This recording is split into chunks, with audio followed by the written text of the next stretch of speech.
Spider-Man Homecoming is the worst Spider-Man movie ever made.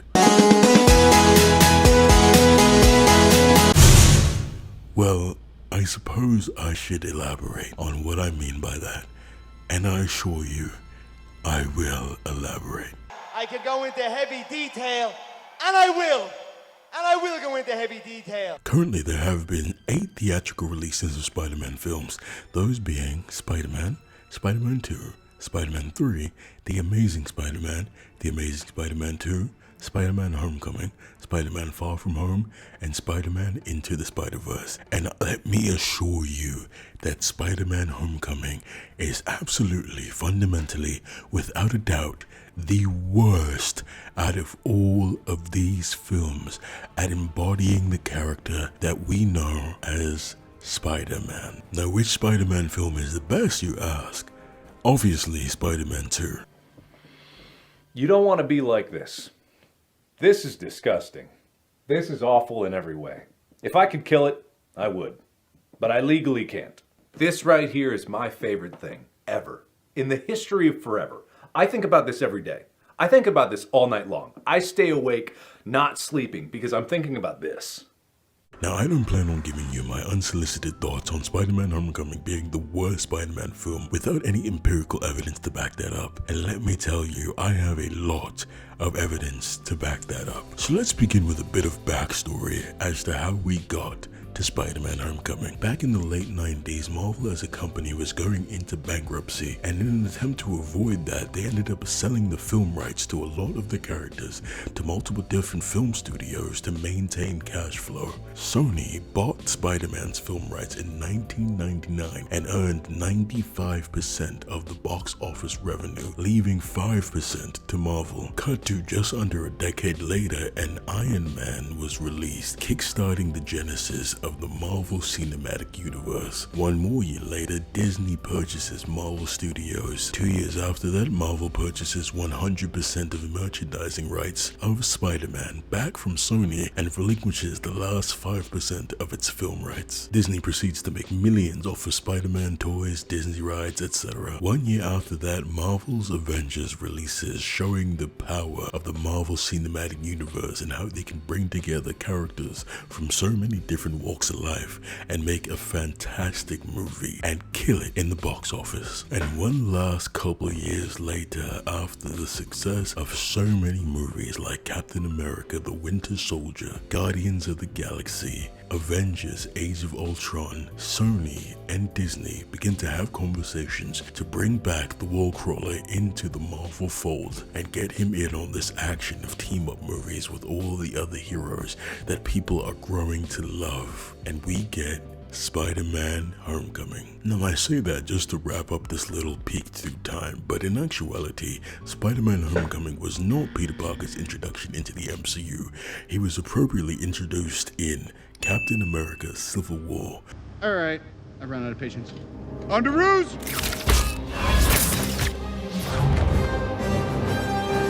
Hey everyone. Which, in all actuality, is just another Avengers movie, when he was recruited by Tony Stark to join his side in fighting the other Avengers to attempt to arrest them for breaking the Sokovia Accords. The character was expertly used by the Russo brothers in a brilliant introduction that made you hungry for more, made you excited to see Spider-Man finally get his own film. And then director John Watts gave us the steaming pile of garbage that is Homecoming. But enough backstory. The only way I'm really going to explain to you exactly how horrendous this film is by showing it to you and going through it and tearing it to shreds. So the film begins with our introduction to the villain Adrian Toomes, aka the Vulture, and him being screwed over by Tony Stark and the government. Attention, please. In accordance with Executive Order 396B, all post-battle cleanup operations are now under our jurisdiction. Thank you for your service. We'll take it from here. Look, I have a city contract to salvage all this, okay, with the city. I apologize, Mr. Toomes, but all salvage operations are now under our jurisdiction. Ma'am, what am... Oh, please, come here. Rita, come on. Look, I bought trucks for this job. I brought in a whole new crew. These guys have a family. I have a family. I'm all in on this. I could lose my house. If you have a grievance, you may take it up with my superiors. Your superiors? Who the hell are they? The joint venture between Stark Industries and the federal government, the Department of Damage Control, will oversee the collection and storage of alien and other exotic materials, leading him down a life of crime. Why we are seeing a Spider-Man villain being influenced by Iron Man's actions is anyone's guess, but I suppose that when Iron Man's the most popular character in the MCU and you have to introduce a even more popular character across comic books in Spider-Man, you have to include Iron Man somehow. New York, Queens. It's a rough borough, but hey, it's home. Who are you talking to? No one. Just making a little video of the trip. Stay here. Stretch out. Got a big day coming up. You might want to get some sleep. Okay, we're taking off, we're taking off, we're taking off. Happy. Happy. Oh, it's a push.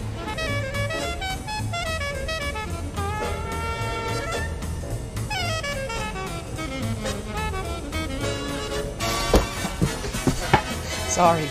So this beginning sequence poses a lot of issues for me personally, namely in how in the first solo Spider-Man film in the Marvel Cinematic Universe, we are already seeing an abundance of flaws across all Spider-Man films, all Spider-Man comic books, all Spider-Man cartoons, and Spider-Man lore. It is understood that when Peter Parker becomes Spider-Man, he has an initial homemade suit, which is often some shitty jumper and crappy mask that doesn't really do much for him, and then he creates a new suit that is the Spider-Man suit that we know and love, that we recognize. And in this scene, it is explained to us that the suit that encapsulates Spider-Man, that when you see this suit, you know what hero you're looking at, was given to him by Tony Stark.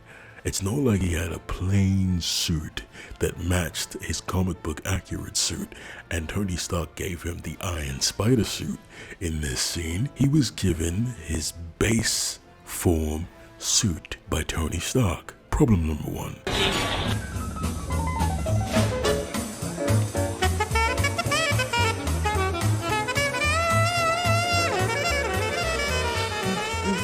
Kid, this is you.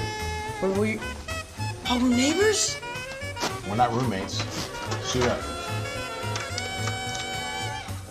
Oh, yeah, nice.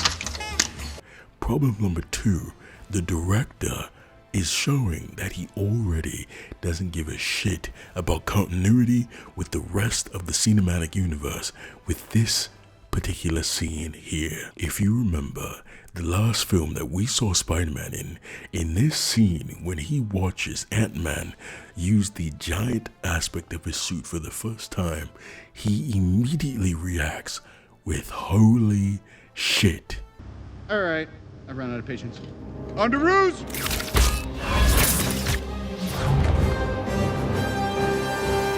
Nice job, kid. Thanks. Well, I could have stuck the landing a little better. It's just a new suit. Wait, it's nothing. Mr. Stark, it's perfect. Thank you. Yeah, we don't really need to start a conversation. Okay. Captain? Big fan of Spider-Man? Yeah, we'll talk about it later. Just... Hey, everyone. Good job.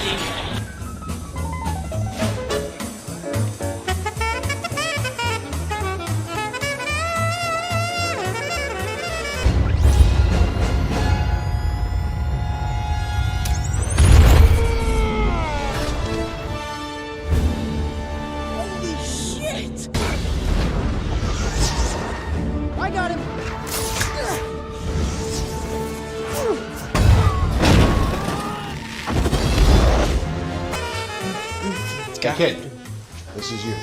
What were you? Oh, we're neighbors? We're not roommates. Suit up.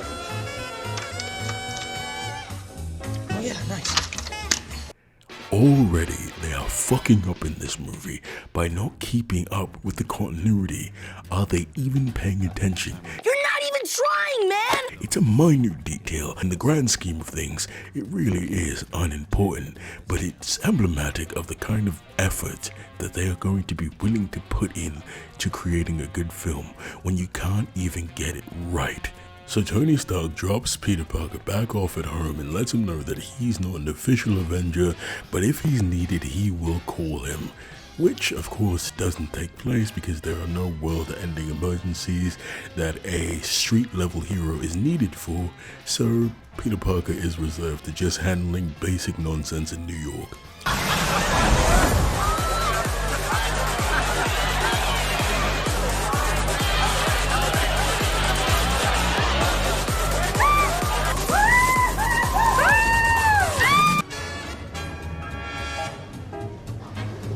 Out late Spider-Manning? Yeah, you know, just a quick go around the block. Sticky Boy saves Chancellor? It's not like they got a photo, so it's... Ooh, that's awesome. Can I keep this? Incredible job your nephew did this weekend at the Stark internship retreat. Everyone was impressed. Come on! It's a friggin' merge, I'm sorry. This is because you're not in Queens Boulevard. See, Happy is... So at this point in the film, we are introduced to most of the characters in Peter Parker's life. We see a lot of characters from Spider-Man lore, but there is a huge issue if you've noticed anything. None of these characters are accurate to their comic book portrayal. Almost every single character in Spider-Man's life shown in this film looks nothing like their comic book counterparts. Let's go ahead and take a look at all the characters in this movie and their comic book counterparts in comparison to the Sam Raimi Spider-Man trilogy and see which one has more accurate representation. 3, 2, 1, go!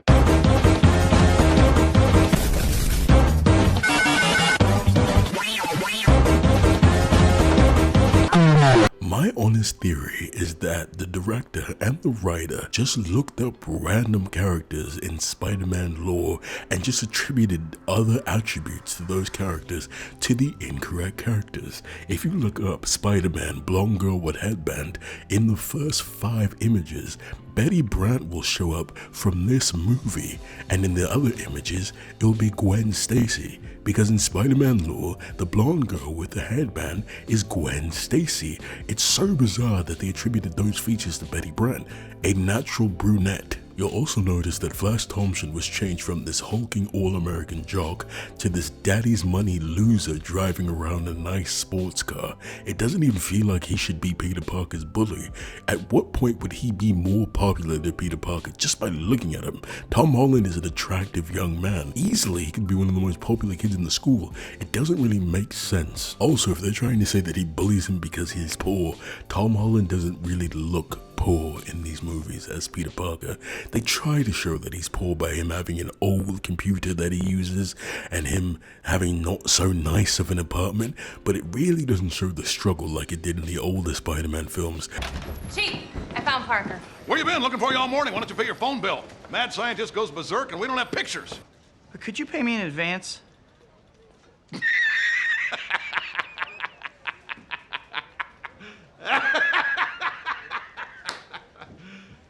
You serious? Pay you for what? Standing there? The planetarium tomorrow night, 8 o'clock. There's the door. Peter Parker having to wrestle to earn money to buy a car to impress the girls he likes, having to catch the school bus, and constantly being late on rent and working menial jobs and getting fired from all of those jobs. They don't do a really good job of encapsulating that personality trait of Peter Parker. He's supposed to be the relatable hero, the guy who you look at and you say, I understand a lot of those problems. He had money problems, he had girl problems, and this version of Peter Parker does a really, really poor job of exemplifying that. What do you think about Spider-Man caught on? Do you think it was really just the I can relate to this guy aspect of it? I think there were a lot of reasons. I think perhaps the main reason was the I can relate to him. Because he was shy, he wasn't that successful with girls, he had to worry about his family. I think most teenagers reading it thought to themselves, hey, that could be me, you know. Let's also look at Peter Parker's best friend in this series, Ned Leeds. I have a theory as to how it came that Ned was Peter Parker's best friend in this series. I believe that the research team behind scripting and writing this movie made a mistake. Miles Morales is also Spider-Man. Miles Morales' best friend is Gank Lee, an Asian fellow. I believe that in an effort to find the best friend for Peter Parker, they went looking through the list of characters available, and they didn't want to do Harry Osborn again because Sam Raimi did Harry Osborn and Mark Webb did Harry Osborn. So they said, are there any other friends for Peter Parker that we can find? And they decided on Ned Leeds. Unfortunately, they made the mistake of providing the characteristics of Gank Lee to Ned Leeds, and I believe that while they were doing their research, they mixed up, and someone said, hey, go find that information for the best friend character that we're supposed to be casting. And they said, oh yeah, that best friend character, what was his name again? And he said, oh, I don't know, something Lee. And he went through all the files, typed in Spider-Man best friend Lee, and mixed up Ned Leeds and Gank Lee. Look at the comic book representation of these characters, and you tell me, does Ned in the Spider-Man Homecoming film look more like Gank Lee or Ned Leeds? Anyway, back to the film. Don't do anything I would do, and definitely don't do anything I wouldn't do. There's a little gray area in there, and that's where you operate. What, does that mean that I'm an Avenger? No. Is it 7th floor? I can take that up. You don't have to take it. When's our next retreat, you know? Like, What, next mission? yeah, the missions. We'll call you. Well, did you have my numbers? No, I mean, we'll call you. We're not there yet. Bye.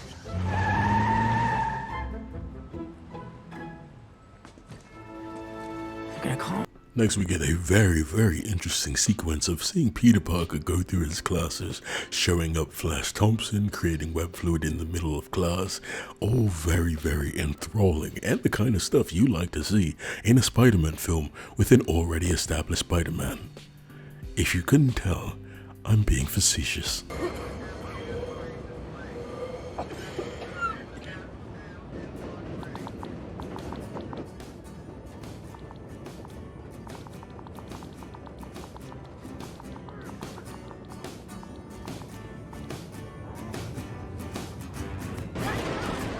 So this is the introduction for MJ into the film. Prior to the film being released, it was announced that Zendaya would be cast as an MJ in the new Spider-Man film. I and a lot of others were under the impression that she was going to be Mary Jane. And this is my philosophy when it comes to characters that are race swapped or gender swapped. I don't care if it's not integral to the character itself. A character that was swapped in the MCU as well to a female and Caucasian was the Ancient One in the Doctor Strange films. Being an older Asian man was not integral to the Ancient One's character, so I didn't care that it was swapped. If you try to change the Black Panther into a Mexican guy, it wouldn't make sense because being African is part of his character. So the fact that they were going to be casting Zendaya, who is a mixed race, half black, half white woman, as MJ, who we believe to be Mary Jane Watson, was perfectly fine to me. I looked up images with her with red hair and I thought this is perfectly fine. The main characteristic of Mary Jane Watson is that she is a fun-loving, beautiful woman and a love interest for Spider-Man. And as you can see with these photos of Zendaya, she could have fit that role perfectly. And then the film came out and she was cast as some frumpy, dumpy Michelle Jones.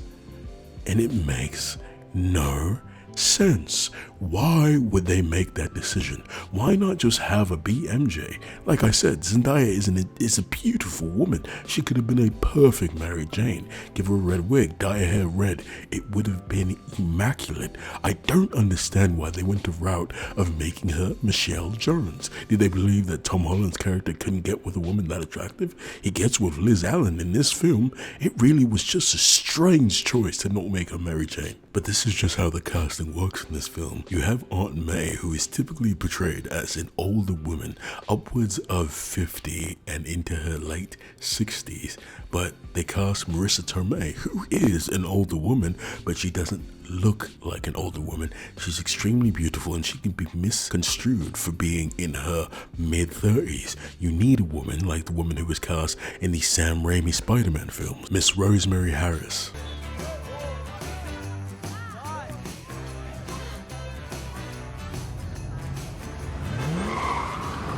Homecoming tickets. Do you have a date for homecoming? Thanks, Jason, but I already have a date. Okay. Yeah. Morning. So now we're introduced to a really minor conflict in the film. Peter Parker is shirking a lot of his responsibilities and other activities in the name of being prepared for Tony Stark to call him on another mission. This is all very strange to me. In Civil War, we are informed that Peter Parker has been operating as Spider-Man for 6 months. All of a sudden, he goes on one mission to fight the Avengers with Tony Stark, and he can't get enough. He is addicted to Tony Stark. Tony Stark is Peter Parker's crack cocaine. He just sits around every single weekend waiting for Tony Stark to call on him and do what again? Cause another civil war with the other Avengers? You were there to stop the other Avengers from breaking the Sokovia Accords. What are you expecting him to call you for again? It doesn't make any sense.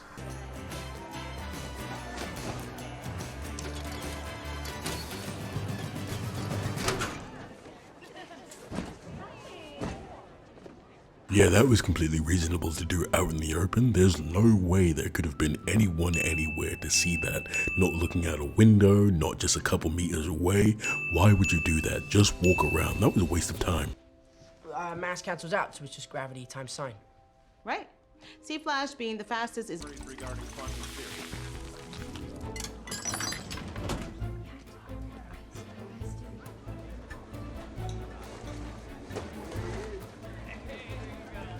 Did Liz get a new top? No. We've seen that before, but never with that skirt. So now we are 15 minutes into a Spider-Man film where Spider-Man has already been established to be Spider-Man, have had his powers for a couple of months, and have actively been operating in New York City. And we get to see our first glimpse of Spider-Man activity. A really interesting direction choice and a really interesting pacing choice. The movie is 2 hours and 15 minutes long. We don't have time to dawdle and mess around with this silly teenage drama nonsense. Sit with us. Because I don't have any friends. Let's move to the next naturally occurring elements. Hydrogen's the latest. That's not the question. Okay, yeah. Uranium. That is correct. Thank you, Abraham. Please open your books to page 10. Peter. Even been in the same room as Tony Stark. Wait, what's happening? No. Why not? Really? Right before National? I'm not obsessed with him, I'm just very observant. Flash, you're in for Peter. Oof, I don't know. I gotta check out a hot date with Black Widow coming up. That is false. What did I tell you about? Hey,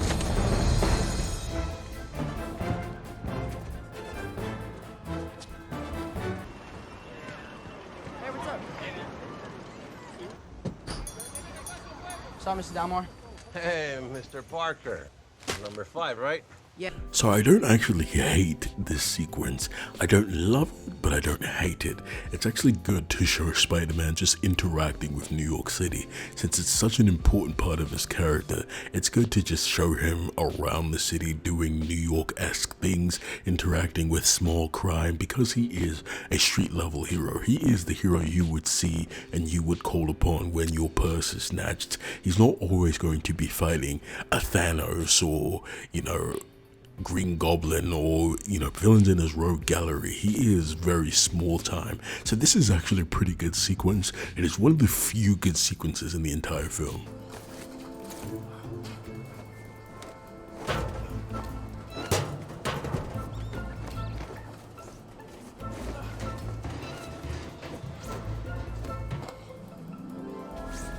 So now we get the first scene of Spider-Man actually doing superhero work.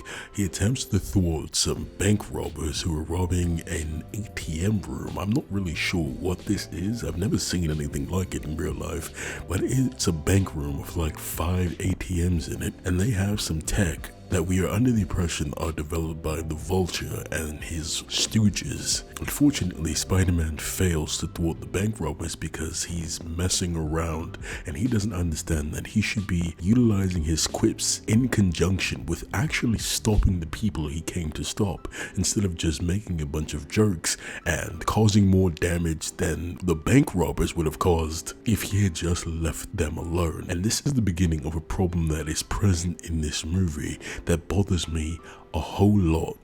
Your hero should never cause more damage than your villains. And Spider-Man, throughout the entire course of this film, ultimately causes way more issues by being an active hero in New York City than if he had just left everyone alone to their own devices. Let's keep watching though. Down there, you punk. Hey, Gary! How you doing? Marjorie, how are you? How's your mother?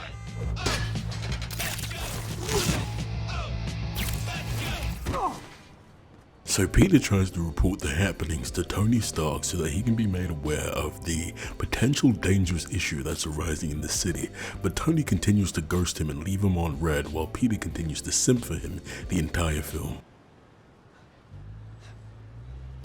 Finally, something good. Yo, this high-tech stuff makes it too easy. Told you it was worth it. Okay, go, go, go.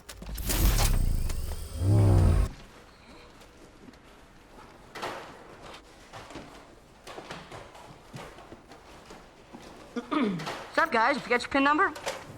Whoa, you're the Avengers! What are you guys doing here? Whoa, Iron Man! Hey, what are you doing robbing a bank? You're a billionaire. So within half an hour of this movie, Peter Parker's identity is already revealed to his best friend in the stupidest way imaginable. He is sneaking into his room, highly alert, trying to make sure he isn't caught by his aunt. He is a superhero with heightened senses and an ability literally called the Spidey sense that has been able to tell when there is danger around him for decades in comic books, and he could not detect that his friend was sitting on the bed in the same room that he was entering. How bad is his peripheral vision? How bad is his spatial recognition? How bad is this movie? The answer to all three of those questions is terrible. Whoa, what is that thing? I'm starting to think you're not the Avengers!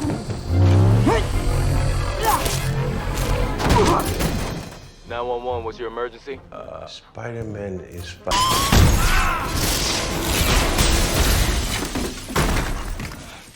Mr. Delmore. Hey, Mr. Delmore! Oh, come on. So this is the first hint that we have about Uncle Ben's death in the entirety of the Spider-Man saga in the MCU.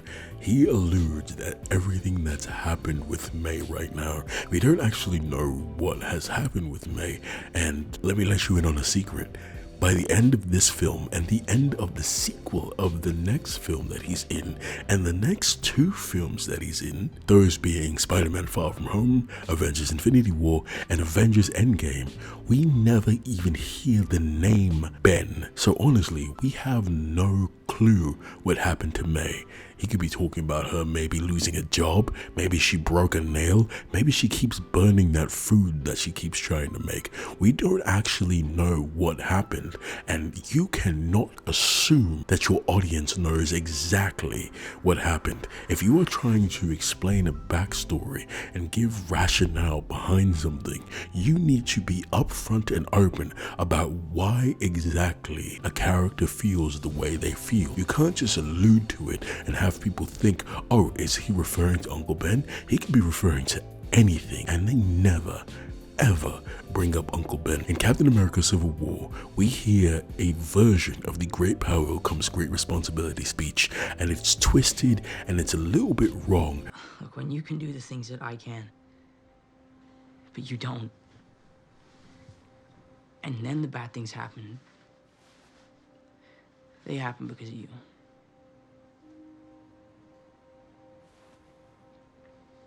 So you want to look out for the little guy, you want to do your part, make the world a better place, all that, right? Yeah, just looking out for the little guy. Peter, these are the years when a man changes into the man he's going to become the rest of his life. Just be careful who you change into. This guy, Flash Thompson, he probably deserved what happened.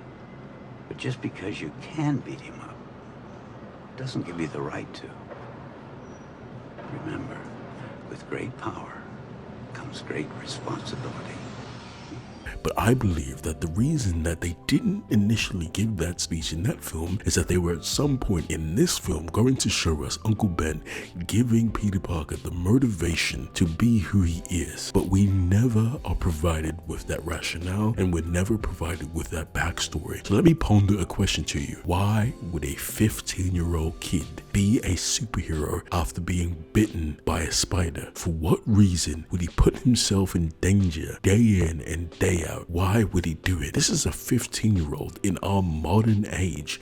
Why would he put himself at risk? Perhaps he'd do something fun for himself, rob some banks, show off to friends. But what reason does he honestly have to do what he does? We don't have Uncle Ben's backstory. We don't have him being instilled with the "with great power comes great responsibility" speech that we've had for every other Spider-Man. Andrew Garfield got it. Tobey Maguire got it. Nicholas Hammond got it. Everyone else has gotten it. Why is he doing what he does? What's his motivation? Captain America is just a good old person. Thor is the Prince of Asgard who has spent his years doing what he's doing. Iron Man was provided with a revelation after nearly being killed in a desert in the Middle East. Why does Peter Parker do what he does?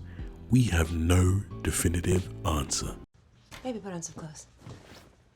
Oh, she doesn't know. Nobody knows. Well, I mean, Mrs. Tony Stark made you that. Are you an Avenger? Yeah, basically. You can't tell anybody about this. You gotta keep it a secret. Well, secret why? You know what she's like if she finds. Okay. I'll level with you. I don't think I can keep this a secret. This is the greatest thing that's ever happened. I swear. Thank you. Yeah. I can't believe this is happening right now. Can I try the suit on? No. How does it work? Is it magnets? How do you shoot the strings? I'm gonna tell you about this at school tomorrow, okay? Great. This whole sequence is pretty bizarre to me because they are speaking within an earshot of everyone else. But I suppose it also fits the theme of him being stupid as shit and letting people easily find out his secret identity, because people are right next to him. When he says, "I met him and I stole his shield," there are 5 people right next to him. Anyone could have heard that. The video that they were watching was not very loud. I don't understand this entire sequence, and I don't know how stupid they expect us to be, to just look at this and think, oh yeah, nobody heard any of that. It's too larby? Not larby enough. How many times do I have to say larb before you talk to me? You know I larb you. I'm just stressed, the internship, and I'm tired. A lot of work. The Stark internship. I have to tell you. This whole conversation was just silly, and I know that people are going to be like, "Oh, Vault, you're nitpicking the whole movie. You don't have to call out every scene." But this conversation is silly, isn't it? She says he could be 30. You said you would F Thor and marry Tony, who are both over 40. So what are you talking about? Like, why is that weird to you? Distracted all the time. It's got you in your head. What are you doing?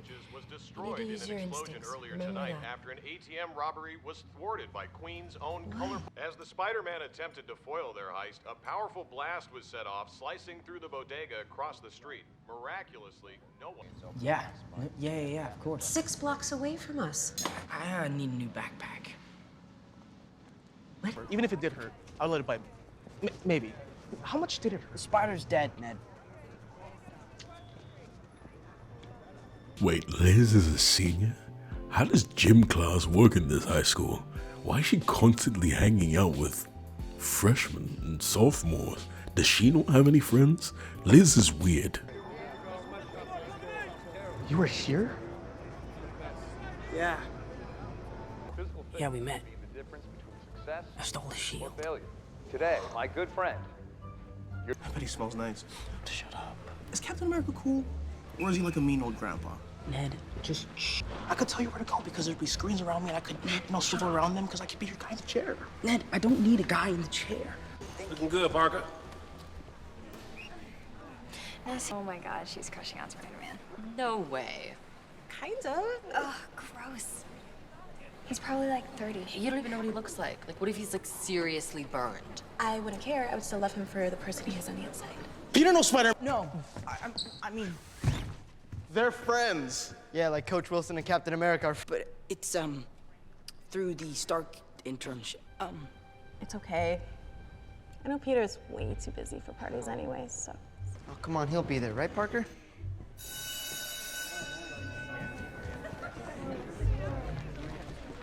So before Peter is dragged into some more high school teen drama bullshit, the plot itself kickstarts and forces Peter to Spider-Man it up for once in his damn life. Oh, I remember these.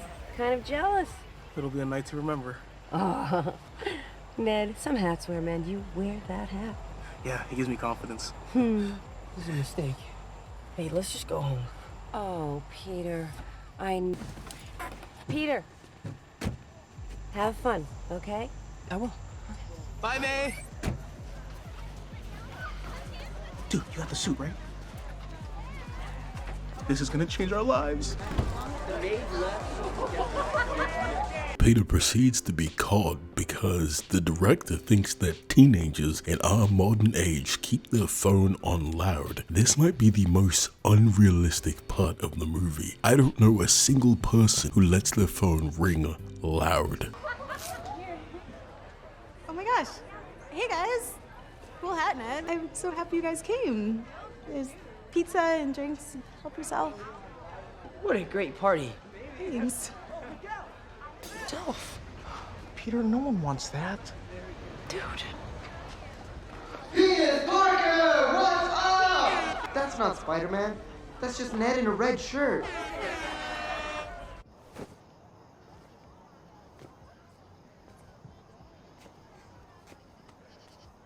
Hey, what's up? I'm Spider-Man. It's Peter.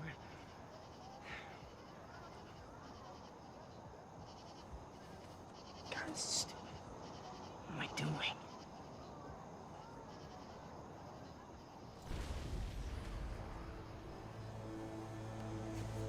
Peter, as he is chasing the quote-unquote villains, proceeds to cause more property damage than said villains. It's not like we saw him earlier in the film able to jump over a 15-foot fence in a single bound. He just decides to run through people's property and destroy that shit. This is the superhero we're supposed to be rooting for. Man, I wanted something low-key, like, why you trying to upsell me, man? Okay. I got what you need, all right? I got tons of great stuff here. 1 sec. Okay? So this is the first encounter we have with Peter Parker and the main villain of this film, and it is pretty underwhelming. We got, black hole grenades, Chitauri railguns... Letting off shots in public now, hurry up. Look, times are changing and we're the only ones selling these high-tech weapons. Oh, this must be where the ATM robbers got their stuff. I just need something to stick up somebody. I'm not trying to shoot them back in time. I got anti-grav climbers. Yo, climbers? Okay, what the hell is that?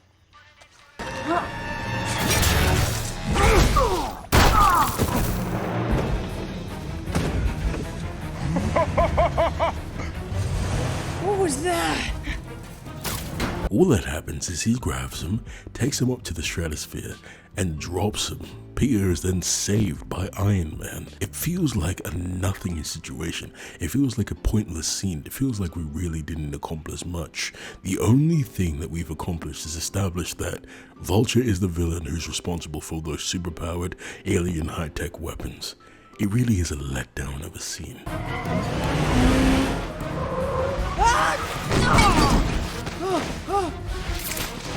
We gotta call him. Nah. Up. I'm calling him.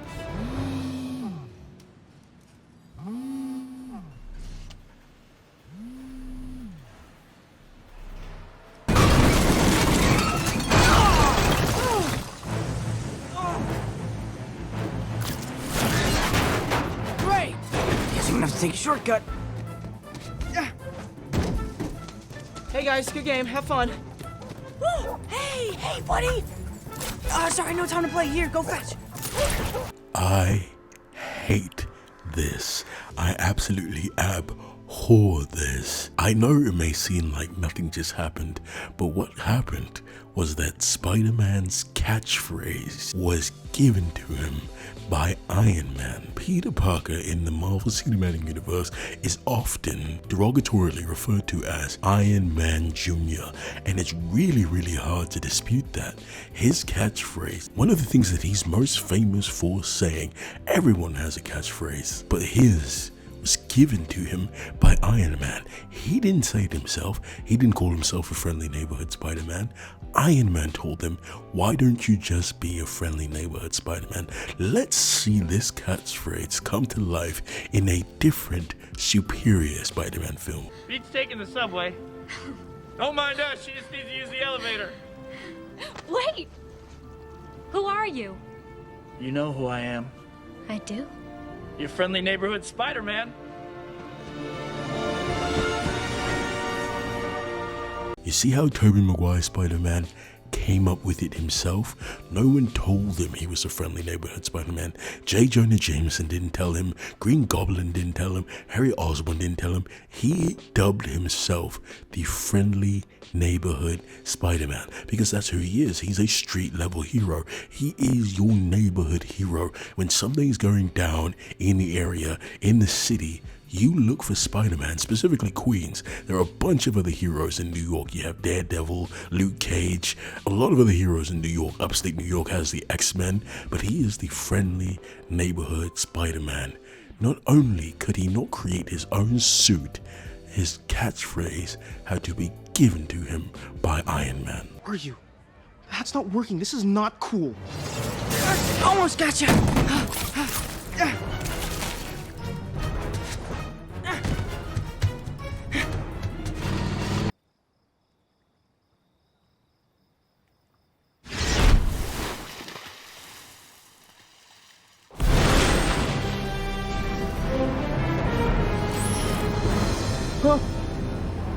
With the wings is obviously the source of the weapons. I gotta take him down. Take him down now, huh? Steady, Crockett. Oh, I'm not here. Thank God this place has Wi-Fi, or you would be toast right now. Thank Ganesh while you're at it. Look, forget the flying vulture guy, please. Why? Why? Because I said Just be a friendly neighborhood Spider-Man. But I'm ready for more than that now. No, you're not. That is not what you thought when I took on Captain America. Trust me, kid. Happy. Are you driving? You know, it's never too early to start. I got some political. Mrs. Stark is no longer connected.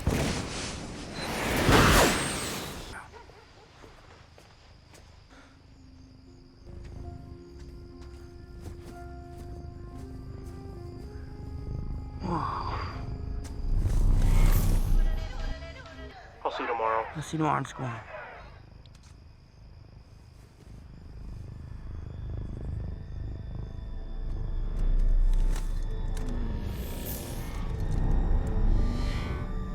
For all the flaws this movie has, I really like Michael Keaton as the Vulture. I think he does a phenomenal job of creating a compelling villain. Whenever he's on scene, anytime he has lines of dialogue, just the way he carries himself throughout the entire film is fantastic. Michael Keaton kills it every single time.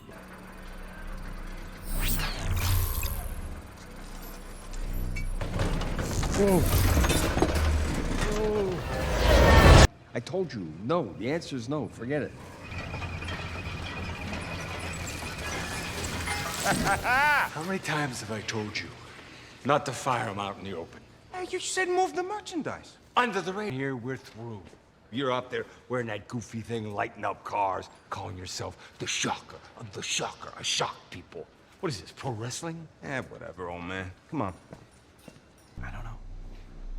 I can't afford that.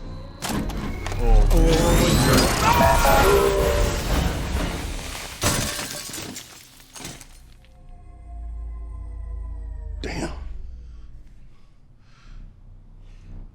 I thought this was the anti-gravity gun. What? The thing that bothers me about all this high-tech stuff being a part of his suit isn't that Spider-Man is not typically associated with high-tech stuff, because eventually in the comics he does create a suit that has this level of technology in it. It is that Spider-Man is a genius, and it's typically an aspect of him that is often disregarded in films, comic books, cartoons, games. He is extremely intelligent. He can keep up with Reed Richards. He's very, very smart. So the thing that bothers me about it is, if you wanted him to have this suit, why didn't you make him have this suit? He could have made it himself. He could have created the suit. Why not make him create the suit himself? I feel like it's a huge missed opportunity. Well, look, I think it's a power source. Yeah, but it's connected to all these microprocessors. That's an inductive charging plate. That's what I use to charge my toothbrush. Whoever's making these weapons is obviously combining alien tech with ours. That is literally the cool.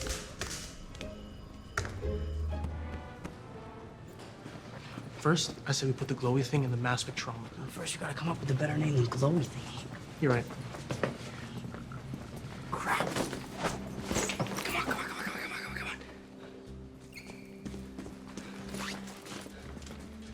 These girls creep me out. They get this funny smell, you know what I mean? What a weird plot point. Why would Happy be concerned with him leaving the state? I suppose Tony Stark could have told them to keep an eye on him just in case Peter was off doing something stupid. But what if Peter just had a regular trip in his normal everyday life? Anything could have been happening. Now it's going. So we.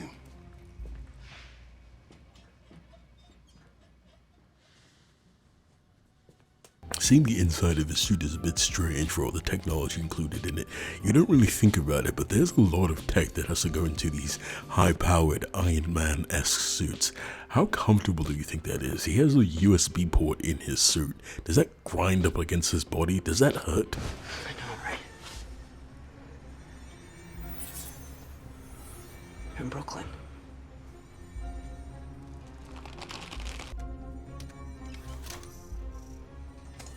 Leaving Jersey.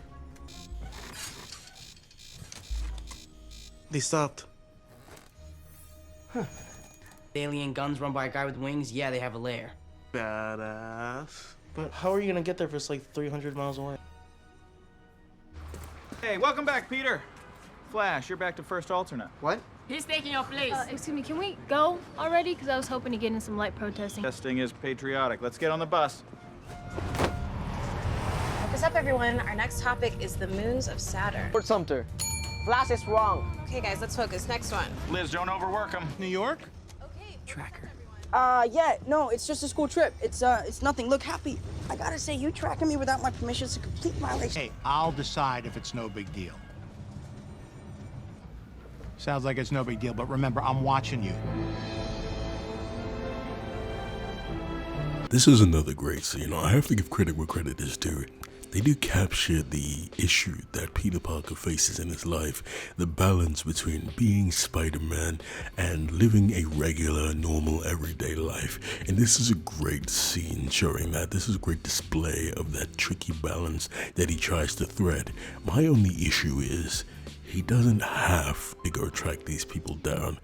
It's his choice to go track these people down, in the sense that at this point in the film, they haven't shown that they are doing anything that could be a threat to society at large. Now, I know you may be saying, oh, those weapons are crazy, those weapons could be harming innocent civilians, but the issue is, we haven't seen them harm civilians. When you create a villain, you need to show us that villain being villainous. Other villains in Spider-Man films at this point have killed people, have stolen from, insane organizations. Doc Ock's entire plan was going to destroy the entire world, or at least New York City. The Green Goblin had murdered people with his goblin bombs. We have seen villains kill people before. We need to see the villain doing something that can cause a damage or is a threat to society as a whole. Unfortunately, the only thing we've seen is them being an arms dealer, and that's what Tony Stark was before he was Iron Man. So ultimately, is there anything wrong with what they're doing? They're doing it under the table, yes. They're using illegal alien tech, yes. But Tony Stark was doing some of the same stuff, just without the alien tech. He was selling weapons to the highest bidder.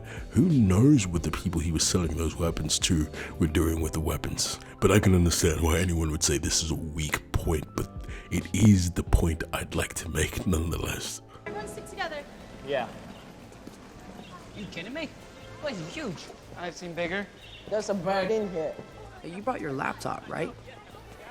Why? It's weird that the suit says congratulations on completing the training wheels protocol when it's a super intelligent AI a la Jarvis. Wouldn't it know that it was just hacked to be shown as completed or just hacked to be deactivated? I just think that's weird. So here we have an interesting sequence. Peter Parker is doing some reconnaissance, tracking down Vulture's crew as they plan a heist on a convoy that has more alien equipment they need to create more weapons. Vulture comes in, takes some of the weapons out, and Peter interrupts him, causing more issues than need be. In actuality, the Vulture was just going to take a couple of the alien artifacts and leave. None of the guards would have been hurt. He wouldn't have stolen the entire truck. He was just taking a few things from the truck and leaving. Peter attacks him, fails at taking him out because he doesn't understand how his suit works, and somehow, some way, has no ability to utilize his spider sense. It is so bizarre how many times in this film he doesn't use his spider sense, and it's not like he hasn't activated it yet. He used it in Captain America Civil War. Look at him using it here in the fight with Falcon and the Winter Soldier. Oh God. So it's already been displayed that he has access to the Spidey sense. He gets himself trapped in the truck, and instead of automatically detecting that once he was about to leap, he would have caused harm to himself and knock himself unconscious, he has no bloody clue. He jumps up and knocks himself the hell out, proving that he is terrible at being a superhero, and every single step he takes is causing more harm than good. Hey, Suit Lady, what are they doing? Do you want to hear what they're saying? I don't know what the that was. Hey, boy, ain't no fucking way, boy. Boy, ain't no way, boy. Boy, ain't no way, boy. Boy, ain't no way, boy. Boy, ain't no way, boy. Boy, ain't no way, boy. Boy, ain't no fucking way, boy. They're still cleaning up that Triskelion mess. I love it. They keep making messes, we keep getting rich. Target inbound. Whoa, they're in the middle of a heist. I could catch them all red-handed. Activating instant kill. No. I don't want to kill anybody. Deactivating instant kill. Oh! Did you hear that? It on your face. Suit Lady, what's wrong with my web shooters? Rapid fire is the default for enhanced combat. So Peter then proceeds to spend the entire night locked in this secure facility where all the alien technology is stored, things like Ultron bots from the Battle of Sokovia and things from the Battle of New York, which is an entire waste of time. This entire sequence is really just a waste of time and is unnecessary to be in the movie. But alas, John Watts is a phenomenal director, and we need to respect his decision to put these kinds of scenes in the movie. What days are webs? You seem to be very unfamiliar with your web shooter settings. Would you like to run a refresher course? No, just you choose. Sure thing. 6 Alpha Niner, are you running on time? Copy, Central. 6 Alpha Niner on schedule. No outgoing distress signals. You're all clear. Here. Oh, cool. It's like some kind of matter phase shifter.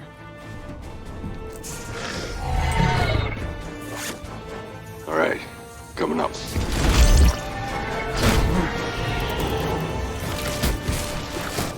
Hey, Big Bird! This doesn't belong to you! Okay. Suit Lady, what was that? You told me to choose. Activating all systems.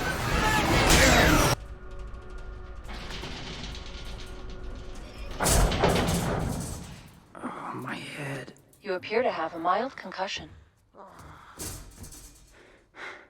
Hey, is So where am I right now? As he's stuck in this facility, he learns how to use the alternate web shooter forms on his suit and learns a little bit more about the Karen AI. He eventually determines that the little Chitauri tech he's carrying, him and Ned have been carrying, is actually radioactive and could be a bomb. Now what's odd about this is Karen, the AI, states that the big bay doors that he needs to open to get out of the facility probably won't open until the morning. It's possible web shooter combinations. Mr. Stark really overdid it. Two-way right. But after he discovers that the tech that Ned is carrying could explode, he decides to try to override the time lock and get out of there sooner. He spends 200 plus tries trying to override the time lock, but gets out of there in the morning anyway. So it really feels like it was pointless tension, because wasn't the door about to open relatively soon anyway? He gets out there bright and early. All of his friends have already gone to the academic decathlon, so I don't really understand where that tension was coming from. We are never actually told how long he was unconscious for, but as far as we know, he was talking to Karen for 37 minutes and then began to try to unlock the door for who knows how long. We don't know how long those 200 plus tries took, but I feel like they really made a mistake there in terms of creating that tension. Spider-Man is now rushing to save his friend and fellow classmates and crush from a problem that he created. He decided that it was important to bring the Chitauri Corps on the mission with him to track down the villains. I don't know why he brought it. It served no purpose. It didn't assist him in tracking down the villains in any way. He already had a tracker on them, but he brought the Chitauri Corps, and Ned thought it was relevant to bring the Chitauri Corps to the academic decathlon and on the trip to the Washington Monument. Bunch of stupid decisions made in a row. I want to tell her, but it's kind of weird, you know? Hey, I'm Spider-Man. What's weird about that? What if she's actually nice to have somebody to talk to? I gotta get out of here. There's gotta be something in here I can use. Okay, let's see. That's awesome. Oh. Hey, it's like the glowy thing. That glowy thing is an explosive Chitauri energy core. Whoa. You mean we've been carrying around a bomb? It would require date. No.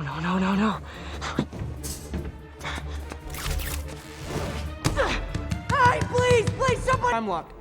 Okay, Karen, lower the voltage and run it. Trial. Ned, Peter, we're gonna be late. Okay, hold on.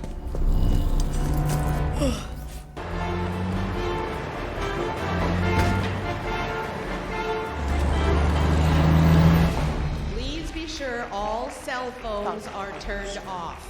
Thank you. Karen, you have to get me to the decathlon as fast as possible. Sure thing. Just tell me where it is. It's right across the street from the Washington Monument. Hey, it's Ned. Leave a message. Ned, call me back. The glowy thing's a bomb. Answer wins the championship. Midtown Tech? 0. Flash, you didn't answer a single question. Taking it all in, Michelle? Yeah, I don't really want to celebrate something that was built by slaves. Oh, I'm sure the Washington Monument wasn't built by... Thanks. Oh, Ned, you're alive. Peter, are you okay? Hey, Ned, where's the glowy thing? The glowy thing. Don't worry, it's safe. It's in my backpack. No, Ned, listen.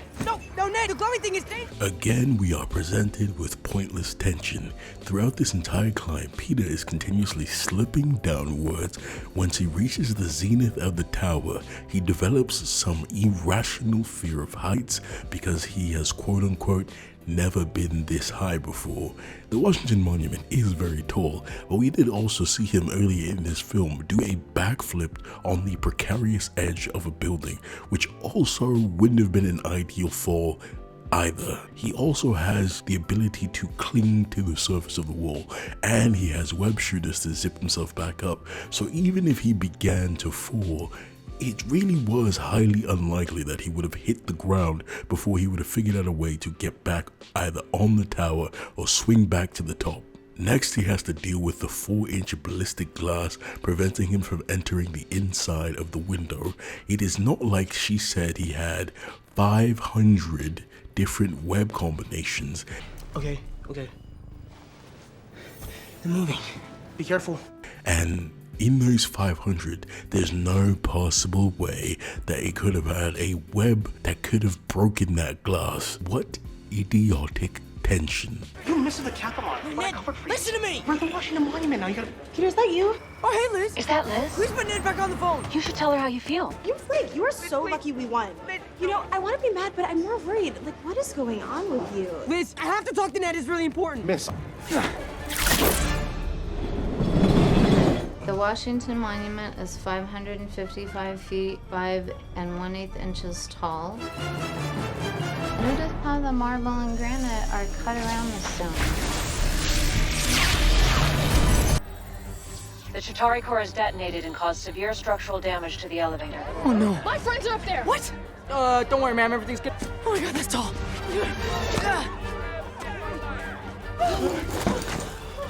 Oh my God! Look at the ceiling. Just stay calm, everyone. God. Okay. Oh, yeah, I'll wait. How the fuck did any of that just happened?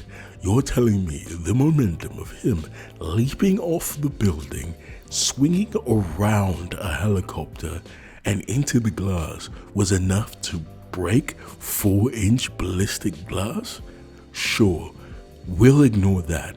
Then he slid into the room, had enough forethought to shoot a web. That web hit metal, ricocheted downwards, and then expanded to catch the falling elevator. What? Get in there! Activating reconnaissance drone. Whoa. Has that been there this whole time? That's awesome. Locating optimal entry point. Proceed to southwest window. Karen, I'm on my way.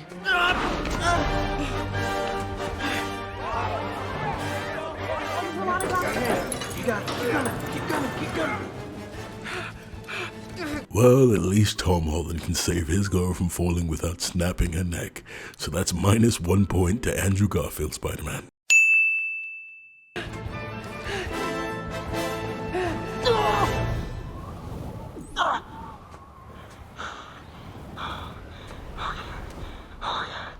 Okay.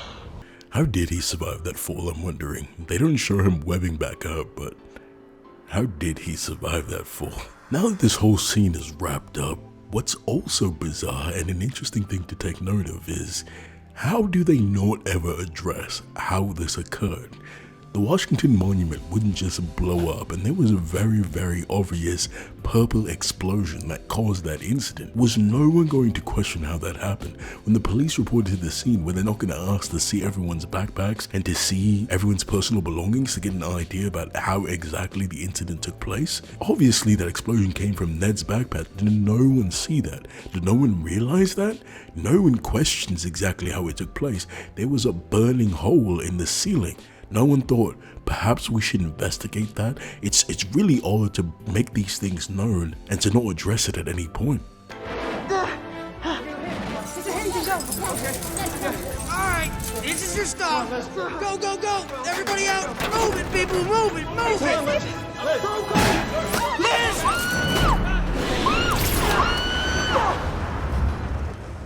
You're okay. You're okay. Okay. So Peter finally faces some consequences for his actions for once in the film. He gets detention for ditching the academic decathlon. I thought it wasn't going to happen while I was watching the film, but finally, Peter faces some consequences. Strangely enough, there's a clone in detention with him as well. No. 8 years. Not a word from the feds, nothing from those Halloween costume-wearing bozos up there in Stark Tower. And then all of a sudden, this little bastard in red tights shows up. He thinks he can tear down everything. Past weekend, Midtown's academic decathlon team defeated the country's best to win the national championship. Later that day, they also defeated death. Flossing, silent scream, fly scream, everybody screaming. There were purple lasers and smoke everywhere. It was tell you, just like a Bon Jovi concert. As you know, we made it out alive, and that's the important thing. Spider-Man then utilizes Karen's tech to track down some of the people he saw in the arms deal so he can obtain further information to track down the Vulture so that he can prevent the Vulture from obtaining any more alien technology and create any more weapons. The only one out of the three he saw at the arms deal's information he's able to get is Aaron Davis, Miles Morales' uncle, so that's a little bit of a wink towards Miles Morales possibly being introduced into the MCU at some point. Aaron Davis provides him the information for where another arms deal is going to be going down, the Staten Island Ferry, and get prepared to see the most egregious, flippant, disgusting, horrendous, abhorrent scene in this entire film. The footage? Yes, Peter. I record everything you see. Everything? Everything. Like all the time? It's called the baby monitor protocol. Yeah, of course it is. He has a criminal record and an address here in Queens. Let's pay him a visit. Would you like me to activate the enhanced interrogation protocol? Here we get a glimpse of the Scorpion, a villain that they proceed to do nothing with for the next 3 movies. Dude, if you're gonna shoot somebody, shoot me. It's pretty ballsy. I don't want those weapons in this neighborhood. I got a nephew who live here. You gotta love how these villains wait for Peter to finish his quip before they pull their guns out. Really? Yeah, this crazy dude I used to work with, he's supposed to be doing a deal with him. Yes! Yes! Hey! I didn't tell you where. You don't have a location. Right, of course. Yeah, my bad, silly. Yeah. I'm intimidating. It's Staten Island Ferry, 11. Oh, that's soon. Hey, that's gonna dissolve in 2 hours. No. Come fix this. 2 hours. You deserve that. I got ice cream in here, You deserve man. that. You're a criminal. Bye, Mr. Criminal.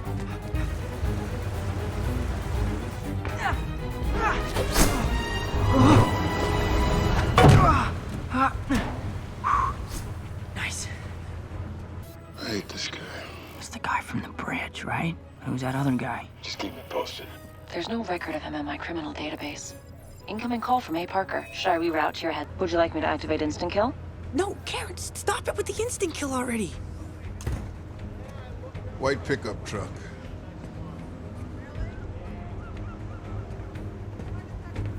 Droney, scan the ship for a white pickup truck.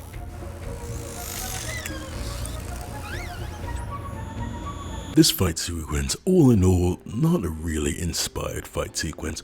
All we see is Peter web up a couple of no-face, no-name goons and attempt to web up the Vulture, but fail miserably. I do like the combat sequence with the no-name goons. It's kind of fun. It's kind of emblematic of the Spider-Man and what he typically does and how he handles these little fights. But the scene with the Vulture is terrible. Again, Spider-Man is responsible for causing more harm than good. If he had stayed away, if he had let things operate the way they were supposed to operate, Tony later informs him that he took the information that Peter provided to him and alerted the FBI to the Vulture's antics, and they were going to arrest them, probably without incident. Maybe a couple punches thrown, maybe a few shots fired, but the Vulture wouldn't have had a chance to retrieve his suit and cause all this additional damage. Peter webs the gun to the ship, causes it to overreact, and blows up the Staten Island Ferry. All of this is his fault. This wouldn't have happened if he didn't interfere. The hero should not be causing more issues than the villain.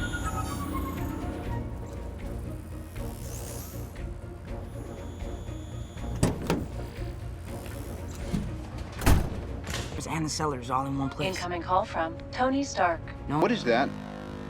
I'm at band practice. That's odd. Happy told me you... I gotta go.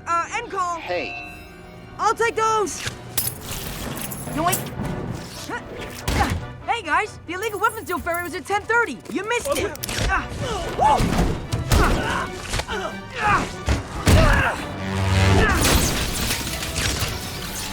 Spider guy's here. Whoa, not... I'm honestly... I'm shocked.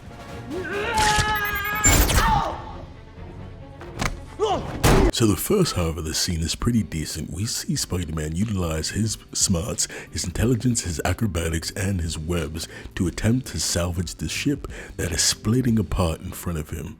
My issue with this scene is the aftermath.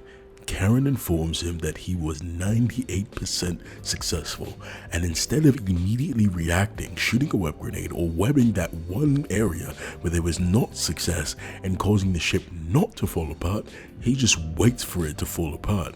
And also, did he have to be 100% successful for it not to immediately fail? 98% is a very high percent. There was only 2% of unsuccess. Why did it immediately fail? They should have said, good job, Peter. You were 50% successful, so that it was more believable when it failed. 98% is a ridiculous amount.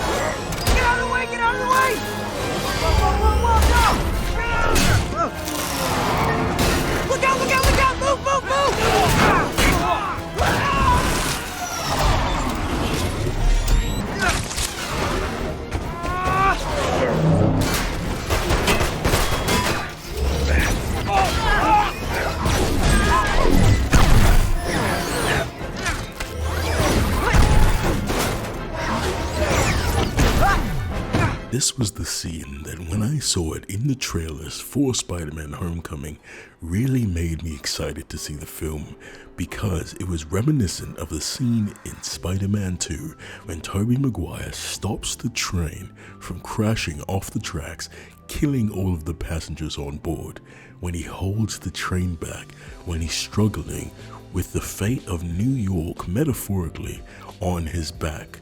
When I saw this scene in the trailer, I thought to myself, wow, they are paying homage to the greatest Spider-Man film ever made, and I am so excited to see that in theaters.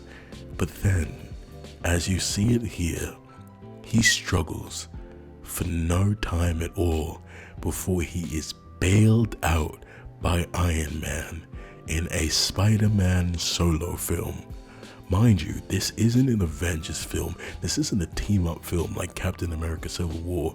This is a Spider-Man solo film, and he was bailed out by Iron Man. Let's put a timer on the screen and see how long he struggled by himself before Iron Man saved his pathetic ass. And let's compare it to how long Tobey Maguire Spider-Man struggled before he was able to stop the train by himself. Get out of the way! Get out of the way! Whoa, go! Get out of here!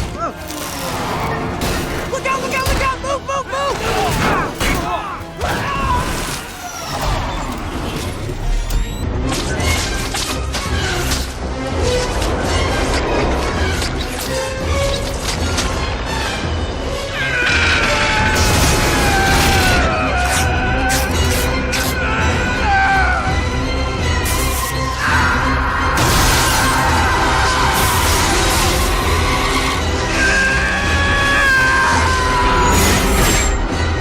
Slowing down.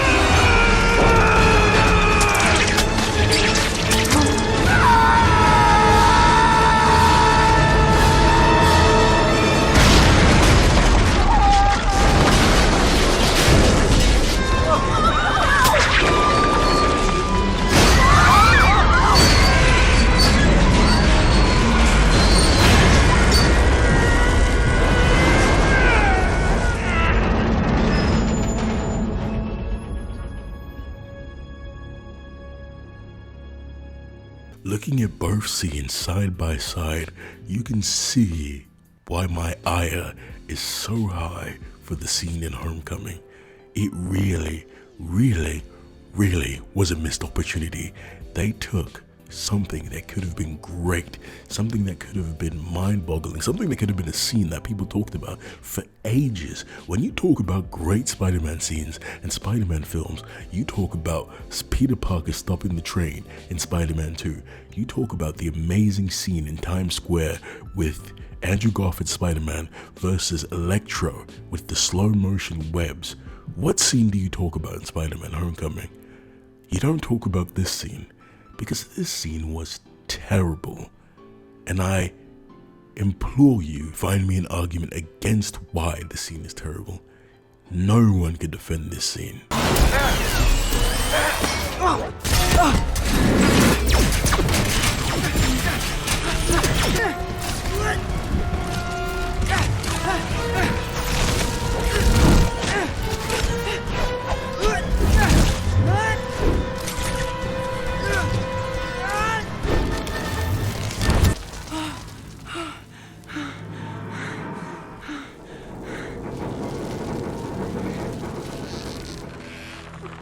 Great job, Peter. You're 98%.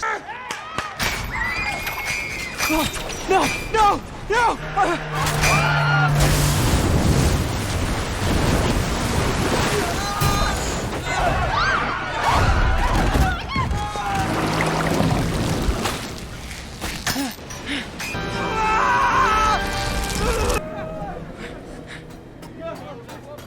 What the hell? So Tony fixes Spider-Man's big boo-boo and gives him a dressing down about how he failed to do the one thing he was supposed to do. Stay low and be a friendly neighborhood Spider-Man. Tony had it all under control. He had listened to all of Spider-Man's reports and he had sent the FBI to arrest the Vulture and his men. And Spider-Man has the suit taken from him. Finally, are we going to see Spider-Man become his own hero, create his own suit, and do his own thing? I wonder.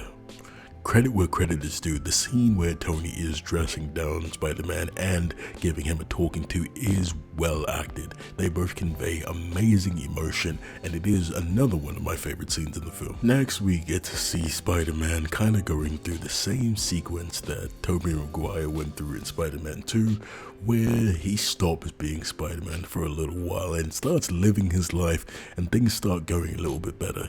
It is short-lived, but it is similar to that same sequence. It doesn't drag for as long, and we don't see him throw away his makeshift home suit, but it has the same kind of energy. Things are starting to go well for him. He gets Liz to go to the homecoming dance for him. Things are looking up in Peter Parker's life. Are you expelled? You have to go to that high school on 46 where the principal has a crossbow? Pretty sure that's an urban myth, and no, I'm not expelled. You're so lucky.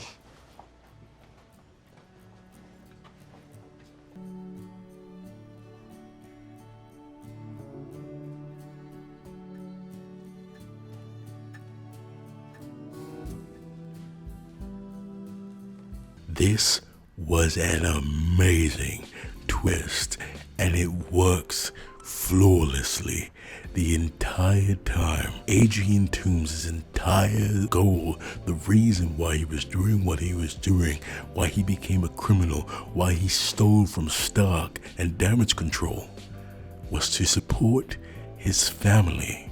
And that family happens to be the family that Liz is a part of. And the shock on Peter's face is just chef's kiss. I love this twist. Another great part of the movie. Too bad the entire movie is not the sum of all its parts.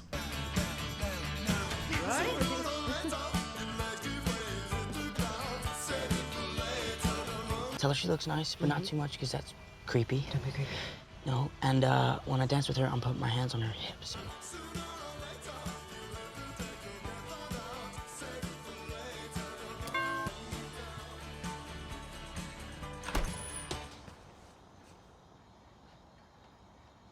He must be Peter. Hello.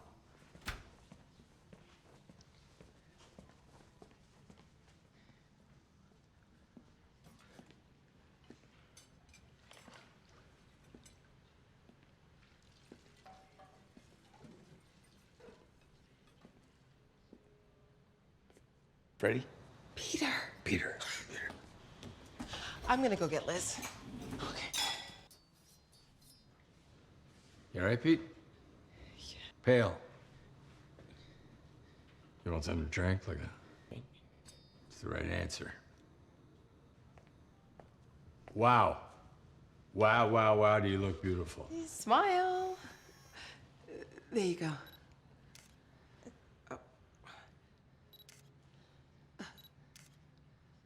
When you graduate, what do you think you're gonna do? Oh, I don't know. Don't grill him, Dad. Just saying, you know, while you guys go to that school, you pretty much have your life planned out, right? Yeah, no, I'm just a sophomore. Peter has an internship with Tony Stark, so I think he doesn't have to worry. Really? Mm-hmm. Stark. I really enjoy this scene as well. The way Toomes starts to piece together that Peter is in fact Spider-Man is brilliant. The way it falls apart, Peter's blundering, Peter's lies, the way Liz helps her father figure it out unwittingly, it all works perfectly. It doesn't feel too convoluted. It's a little bit convoluted, but it makes sense for the universe. It makes sense for Adrian Toomes, how paranoid he is trying to lead that double life, the same way Peter Parker is trying to lead that double life. The parallels between them is brilliant. One thing I'm a little iffy about is the fact that Adrian Toomes does pull a gun on a teenager and threaten his life, but in all honesty, I believe it was bluffing and he didn't actually intend to harm Peter. He just wanted him to stay away from his business and the way he kept his family and the life that they became accustomed to. Yeah, well, I actually didn't go up. I saw it off on the ground. Very lucky that he was there that day. Good old Spider-Man. Dad. We are then treated to another scene of Peter having to choose between the life of a hero and leading a normal teenage life. But in all honesty, I don't understand why he chose to go after Toomes.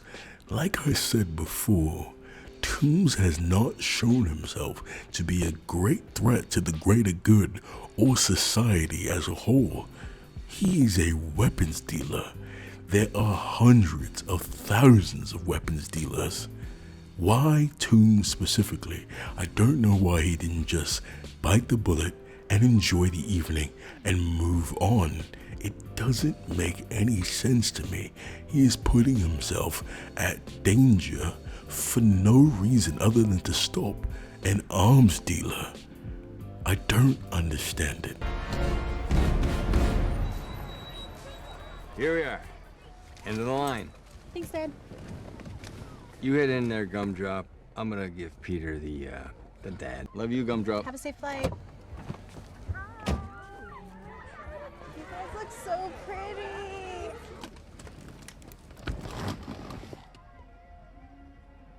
Does she know? No. I didn't want my daughter to date. Peter, nothing is more important than family. You saved my daughter's life, and I could never forget something like that, so I'm gonna give you one chance. How the fuck does Ned have that insane accuracy? One shot, one kill, he immediately hit his arm from a distance of a couple of meters. How did he do that? It's a nitpick for sure, but how? After being attacked by the Shocker, Spider-Man then proceeds to track down the Vulture, which he somehow discerns is attacking the plane that Happy is charged with loading up with Avengers material and other alien artifacts. I suppose that when you cast a Batman actor in a Spider-Man movie, everyone in the movie becomes the world's greatest detective. Here. Guess she'll never know.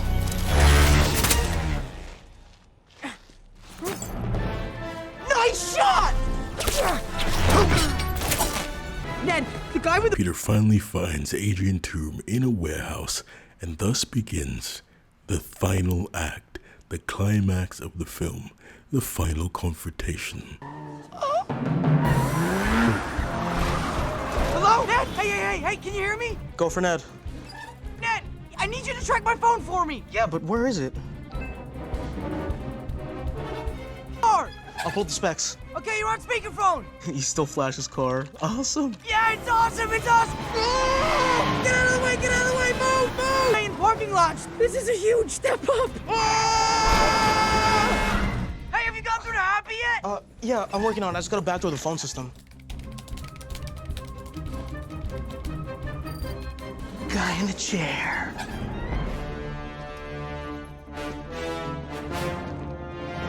take off in 9 minutes. Hello? Hello? Who is this? Hey, Ned, how are we going on with those headlights? Round knob to the left of the steering wheel, turn clockwise. Left, okay. Okay, perfect. So where's my phone now? He stopped in an... Toombs does make some valid points here, and it's unfortunate that Peter does not have a response to this, because it's exactly the sentiment that I've been echoing for this entire video. What is the difference between Toombs and Tony Stark besides a shit ton of money? They are both arms dealers who sold weapons to the highest bidder, and Toombs even said early in this film that this was going to be his last job, and Peter heard him say that. Why not let him do one more job and then stop? Who's to say that Toombs wouldn't have gone the hero route afterwards? He still has the suit. He could have become the Vulture, the superhero, or he could have hung up his wings and never done anything quote-unquote bad ever again. Iron Man, the flagship hero for the Marvel Cinematic Universe, and the hero that Spider-Man simps for so hard in this film, did exactly what Toombs is doing now. Why doesn't Toombs get a shot at redemption? But unfortunately, we never get an answer for that question. And then the battle starts. An old industrial park in Brooklyn. What? That makes no sense! I thought he said he was going out of town! Weird. Good day for a swell battle. And It seemed begin! like he was catching a flight. He said something about taking off in 9 minutes. What? He was surrounded by a bunch of boxes. Boxes? It's moving day! It's moving day! It's moving day! He's gonna rob that plane! I gotta stop him!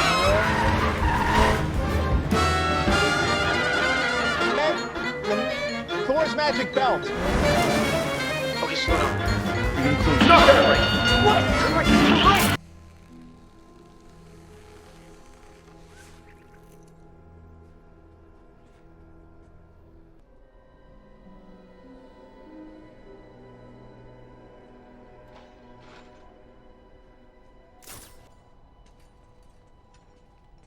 Hey! Surprised? Oh, hey, Pete. I didn't hear you come in. It's over. I've got you. Yeah, I gotta tell you, Pete. When you first came to the house, I wasn't sure. I thought, really? But I get it now. How could you do this to her? To her? I'm not doing anything to her, Pete. I'm doing this for her. Huh. Yeah. Peter, you're young. You don't understand how the world works. Yeah, but I understand that selling weapons to criminals is wrong. How do you think your buddy Stark paid for that tower? Or any of his little toys?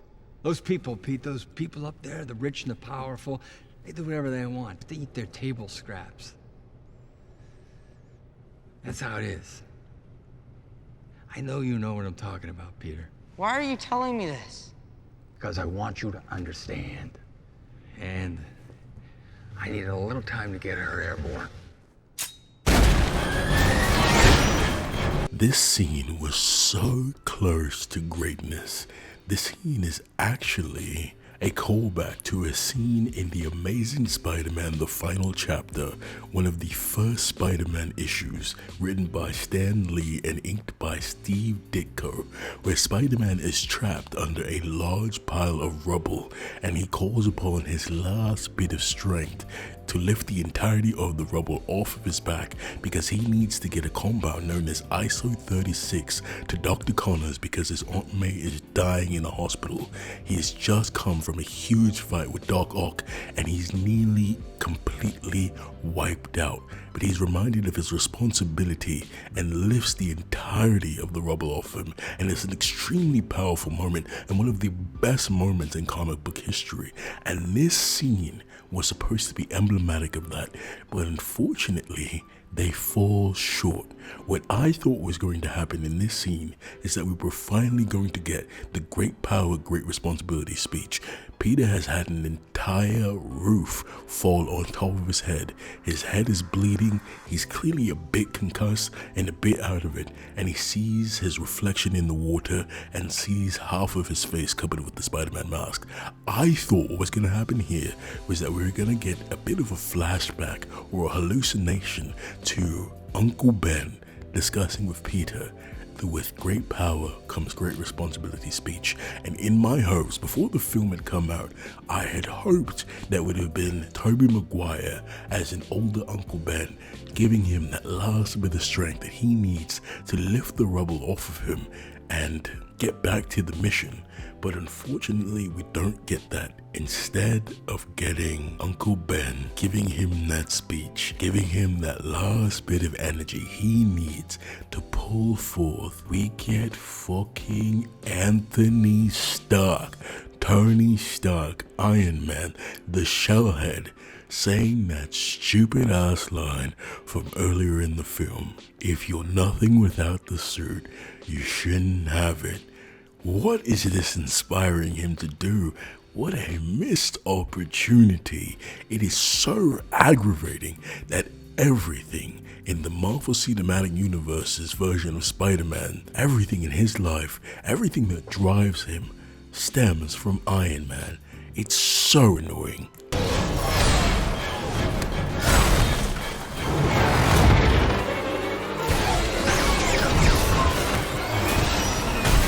I'm sorry, Peter. What are you talking about? That thing hasn't even touched me yet. True. Then again, wasn't really trying to.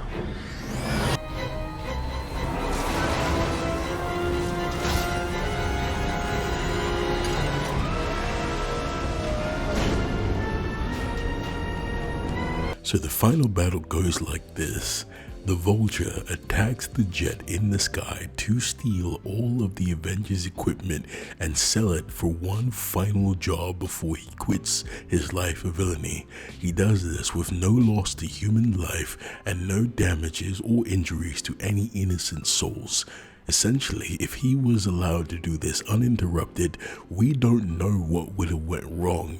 In all actuality, it could have went perfectly fine with no issues at all, but of course Spider-Man intervenes and causes further issues. Now he does do something incredibly heroic. He does manage to steer the jet once it begins to crash away from the city, saving a lot of lives if it had crashed into the city. But again, if he hadn't interfered in the first place, there would have been no need for this. On the beach, they do fight some more on Coney Island, and in the end, Spider-Man does save the Vulture's life from his own hubris and his own addiction, that white whale he was chasing, to make that final score to put his family up for life.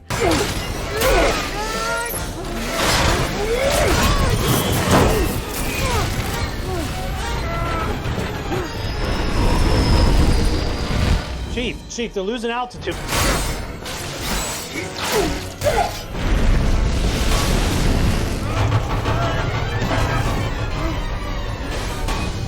Oh my God!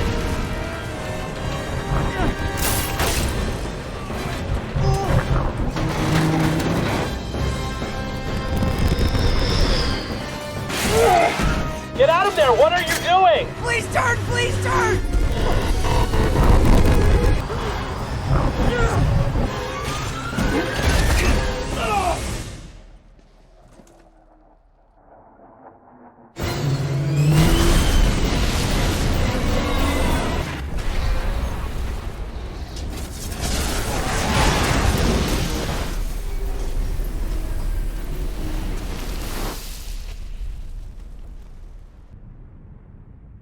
But as we can see in the end, the Vulture never really wanted to kill Peter.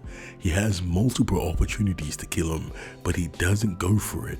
His goal has and always will be to take care of his family, to make sure that they are well off so that they can keep living a comfortable life.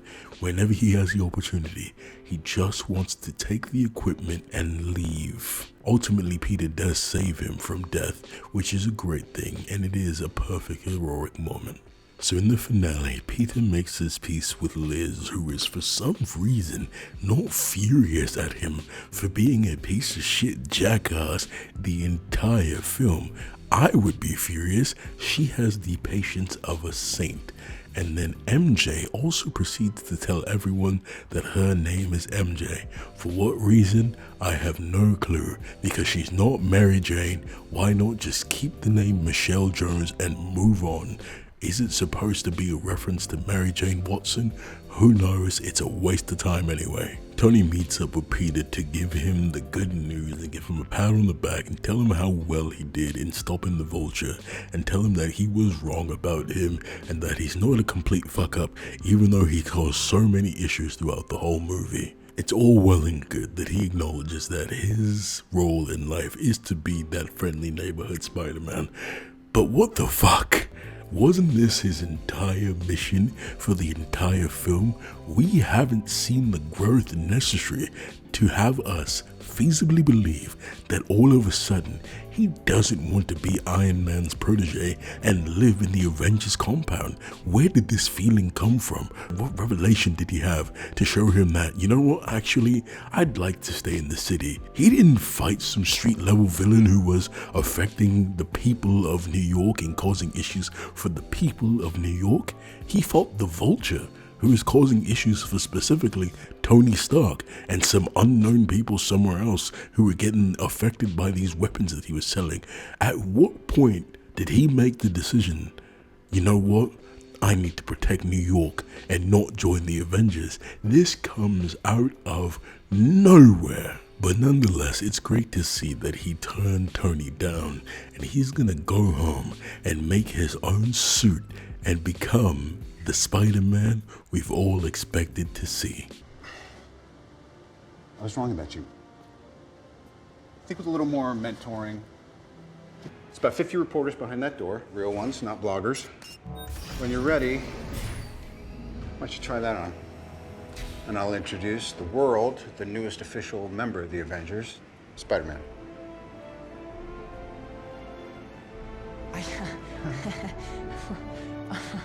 Yeah, give that a look. What the fuck indeed? He gets the fucking suit back after all that. What was the story? What was the moral? He got the suit back. Tony gave him the suit back. He didn't go home and make his own suit. The exact suit that he was told, if you're nothing without, you don't deserve it. He just gets it back. Full circle. What was the fucking point of all of it? What was the point? That is the end of the movie. That is the end of Spider-Man Homecoming. There is an end credit scene with the Vulture in jail and he meets back up with the Scorpion. But like I said, we don't see the Scorpion again for the next couple of films. We still haven't seen him. So who fucking cares what the Scorpion's doing? It's completely pointless.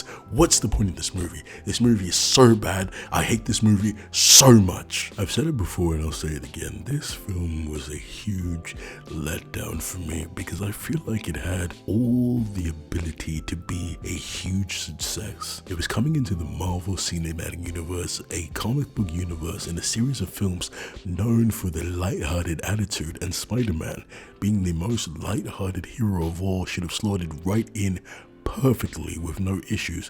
And of course he did. He did well in Captain America Civil War, he did well in Avengers Infinity War, and he did well in Avengers Endgame. But I feel John Watts as a director did not have the skills to utilize Spider-Man correctly, and the writing team they selected wrote a very poor script and a poor story, as opposed to the Russo brothers, who whenever they utilized Spider-Man used him to perfection. There were certain things about Spider-Man that they just didn't get right. If you've noticed throughout the entire film, was there a web-slinging sequence where he was going through the city of New York just swinging around? Even that sequence in the beginning of the film where he was just doing his daily New York nonsense, interacting with the people of New York, he didn't web-sling around the entire city. After Captain America Civil War, when he was seen again in Avengers Infinity War, one of the first things we see him do in New York is swinging around through the city, attacking the children of Thanos. It looks phenomenal, and it's one of the best parts of all Spider-Man films. everyone loves the final swing. It makes no sense that there wasn't a final swing in this movie. Look at this shot from the trailer. Already they included Tony Stark so heavily in this film. Why not include this shot from the trailer? I believe that this shot was supposed to be the original final shot of the film, but they just scrapped it for the silly scene where Aunt May discovers Peter Parker's secret identity.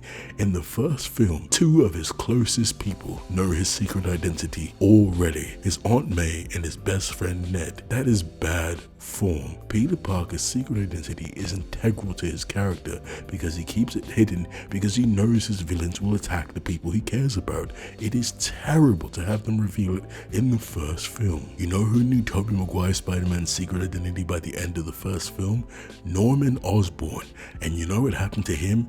He fucking died. The biggest motif for Spider-Man is responsibility, and unfortunately this film falls short of that motif. Everything that Spider-Man does wrong in this film barely has any consequences, and he causes so much unnecessary damage.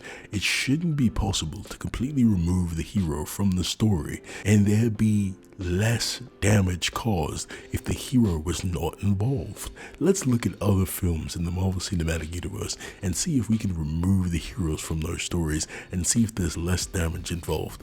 Besides Captain America Civil War, since it was heroes versus heroes, there would not be less damage involved in any other film. If the Avengers weren't involved in the Avengers film, Loki would have took over New York and then taken over the world. If the Avengers were not involved in the Age of Ultron film, Hydra and Baron Strucker would still have access to the Infinity Stone and could have created more superhumans like Wanda Maximoff and Pietro to cause unknown damage to the world. Of course, Sokovia being destroyed wasn't ideal, and that was directly the fault of Bruce Banner and Tony Stark, but who knows how bad it could have been if you had multiple Scarlet Witches running around controlled by Hydra. It could have been infinitely worse. What you need to understand is, let's take account of how much damage monetarily Peter Parker caused in this film. Let's just look at the big ticket items. The deli in the beginning of the movie would have costed about $50,000 for its size and location in New York City. Next up we have the Washington Monument, and unfortunately with my research I wasn't able to nail down an exact estimate of how much it would cost to repair the damages to it, but the closest number that I could find was $200,000. Next up we have the Staten Island Ferry and all of the full-size sedans that were on it. The Staten Island Ferry was sold for $1 million in 1904. Adjusted for inflation, that's approximately $25 million just for the ferry itself. And now those 10 sedans that we saw on there, they were a little bit old. They weren't all brand new, so let's say they were all $10,000 each. That's $100,000 on top. Moving to the Coney Island parachute drop. Construction of that costed $99,000, which adjusted for inflation is $1,842,000. So let's add all of that up and see how much in property damage could have been avoided if Spider-Man just sat his happy ass down. So altogether, by interfering with the Vulture's plans, Peter Parker caused $27,192,000 worth of property damage. This is just a silly little fun experiment just to show you how much damage he caused and put a number on it, just to give you an idea about how ridiculous his actions were in this film. I've said it before and I'll say it again. Tobey Maguire is the best Spider-Man and the best Peter Parker. He stood for something. People like to complain about how inaccurate he is, and honestly, he really wasn't that inaccurate. His costume was super accurate to the comic book representation of Spider-Man's costume.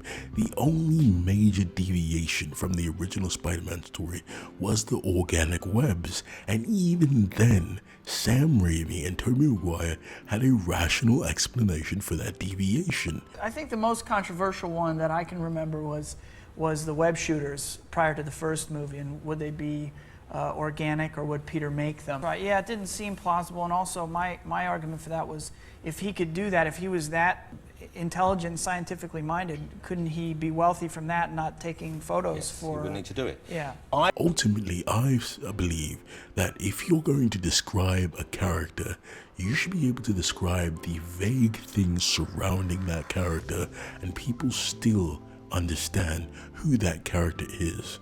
And just to display that, I'm going to describe a character, and I want you to think about who the character is. An alien from another planet that was destroyed, who is sent to Earth, raised on a farm by adopted parents, and became obsessed with truth, justice, and the American way. Who am I describing? If you said Superman, you're right.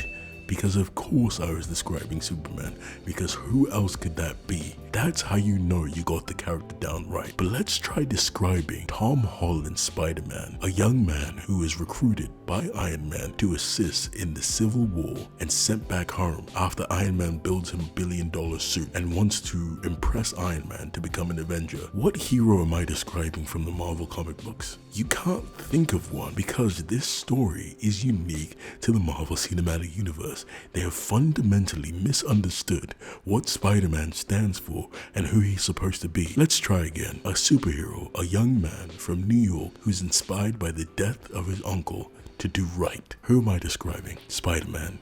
And who fits that mold better? Tobey Maguire or Tom Holland? You have to be honest with yourself. People say that Tom Holland is more Spider-Man because he's more quippy and he's more fun and he's more jovial with his characteristics, but Tobey Maguire as Peter Parker cracked jokes all the time. And just to prove it, I'll show you a little compilation of him cracking jokes. That's a cute outfit. Did your husband give it to you? Cheese!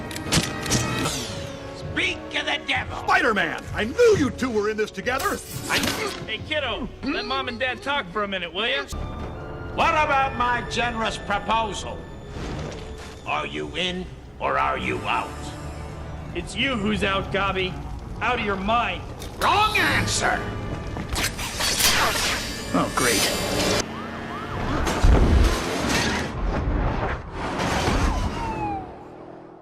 How'd you do that? Work out, plenty of rest. You know, eat your green vegetables. Here's your change! You're getting on my nerves. I have a knack for that. Not anymore. Hate those things. Jig's up, pal. I don't want to hurt you. Leave now. I guess you haven't heard. I'm the sheriff around these parts. Okay. Uh-oh. This thing got any more? Hang on! To what? Cause up together, I don't want a soul.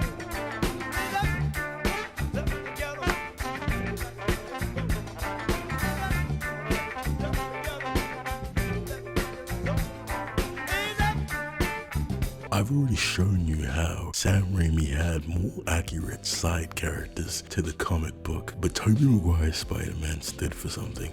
He had amazing fight scenes.